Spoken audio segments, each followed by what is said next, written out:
हर इंसान सारी ज़िंदगी इसी कोशिश में लगा रहता है कि उसे खुशियाँ मिल जाए, उसे सुख मिल जाए। हम सारी ज़िंदगी खुशियों को पाने के लिए दौड़ते रहते हैं, पर ऐसा लगता है कि जैसे खुशियाँ हमसे रूठ ही गई है।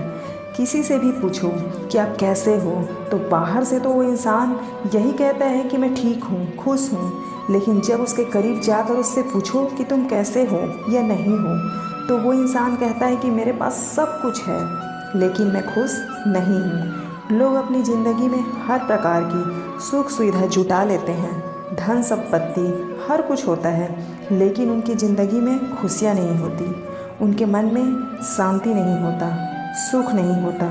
हमारे दोस्त और रिश्तेदार तो बहुत होते हैं, लेकिन जो हमारा अकेलापन दूर कर सके ऐसा कोई नहीं मिलता।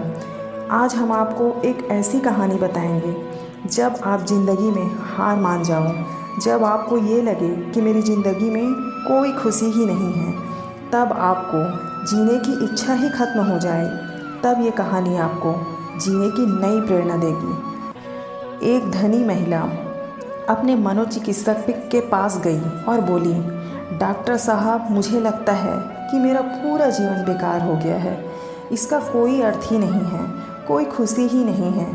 मेरी ज़िंदगी में मेरे पास धन की कोई कमी नहीं है, लेकिन उसके बावजूद भी मेरी ज़िंदगी में कोई खुशी नहीं है, और अब तो मैं जीना भी नहीं चाहती। ऐसा लगता है अपनी ज़िंदगी को ही ख़त्म कर दूँ।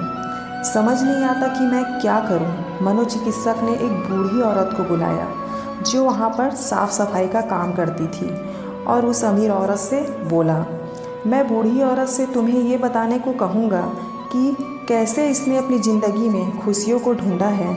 मैं चाहता हूँ कि तुम इसे ध्यान से सुनो कि इसकी ज़िंदगी में कैसी थी इसकी ज़िंदगी, और इसने अपनी ज़िंदगी में एक एक खुशियों को कैसे ढूंढा।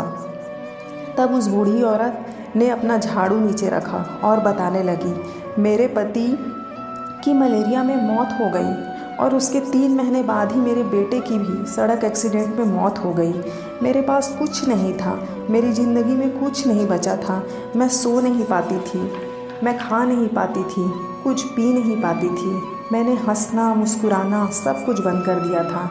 मैं अपनी ज़िंदगी को ख़त्म करने की तरकीबें सोचने लगी थी। जब मैं काम से घर आ रही थी, तब एक दिन एक छोटी सी बिल्ली का बच्चा मेरे पीछे पड़ गया, और बाहर बहुत ठंड थी, इसलिए मैंने उसे अंदर आने दिया।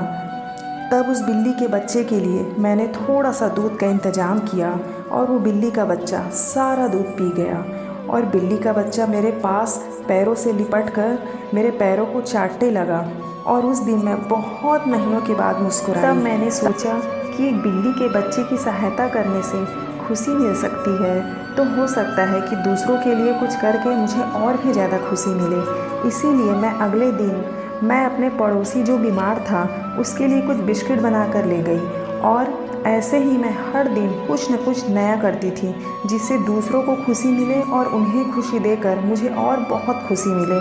आज मैंने खुशियाँ ढूंढ ली है दूसरों को खुशियाँ देकर। ये सुनकर वे अमीर औरत रोने लगी। उसके पास वो सब कुछ था जो वो पैसे से खरीद सकती थी, लेकिन उसने वो चीज़ खो दी जो पैसों से खरीदी नहीं जा सकती थी। ये कहानी हमें यह शिक्षा देती है कि ज़िंदगी की खुशियाँ इस पर निर्भर नहीं करती कि हम कितने खुश हैं, बल्कि इस पर निर्भर करती है कि हमारे वजह से कितने खुश हैं।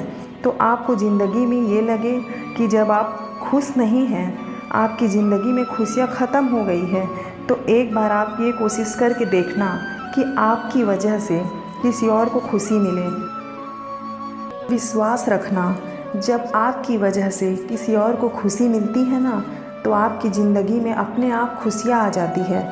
लोग कहते हैं कि जब हम पक्षियों को दाना खिलाते हैं तो उससे हमें बहुत खुशी मिलती है, और कई लोग कहते हैं जब हम किसी कुत्ते को या गाय को रोटी खिला देते हैं तो उससे हमें बहुत खुशी मिलती है। कई लोग बोलते हैं कि किसी भूखे को खाना खिला देने से या किसी ज़रूरतमंद की मदद कर देने से हमें बहुत खुशी मिलती है। तो वे कहते हैं ना कि गम बांटने से कम होता है और खुशियाँ बांटने से बहुत ज़्यादा बढ़ जाती है। अगर आपको हमारा वीडियो पसंद आया हो तो हमारे चैनल को सब्सक्राइब कर दीजिएगा, और आपका हमारे वीडियो को पूरा देखने के लिए आपका बहुत बहुत धन्यवाद। जय हिंद।